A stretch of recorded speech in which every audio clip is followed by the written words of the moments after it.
Good morning, Fellowship Hi-Crest. My name is Emme Billau, and I serve as a deacon at the Hi-Crest campus, and I'm excited to jumpstart our day together. I'll be reading from the ESV translation, Hebrews 13, 1-3.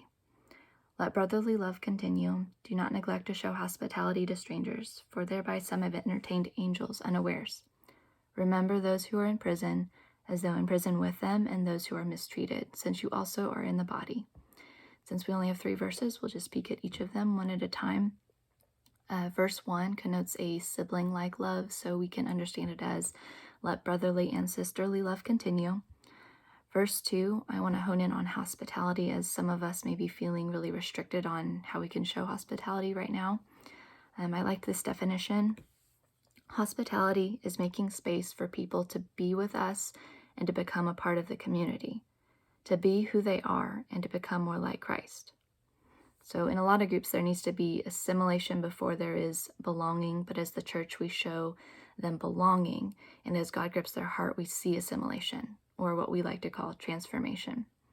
And verse 1 is telling us to continue to belong and be with our brothers and sisters, but verse 2 is specifically encouraging us to look outside of us and to look for the stranger. Verse 3, do what you need to do to remember those who are in prison or those who are mistreated. We can understand what it would be like to be mistreated, but we fail to be there mentally since our physical bodies aren't in that situation at the moment. I'm a calendar person, so if it's not on the calendar, I probably won't remember it. So for me, that looks like adding an event or a reminder to continue to check in with someone who may be in a challenging season. So now we've kind of reviewed each verse, and what I want to do is kind of step out and look at the bigger picture and make us realize that God has demonstrated each of these through Jesus.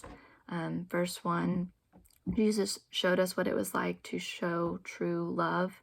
Verse 2, God came down to earth in human flesh to make space for us to be with him and to become a part of his family. He says to come as you are, and as we die to self, he gives us life.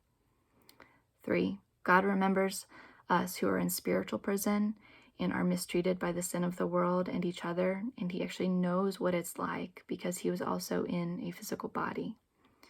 Hebrews is a book that points its readers to Christ, who he is, what he did, and what that means for us. He is the founder and perfecter of our faith, a forerunner for us to follow.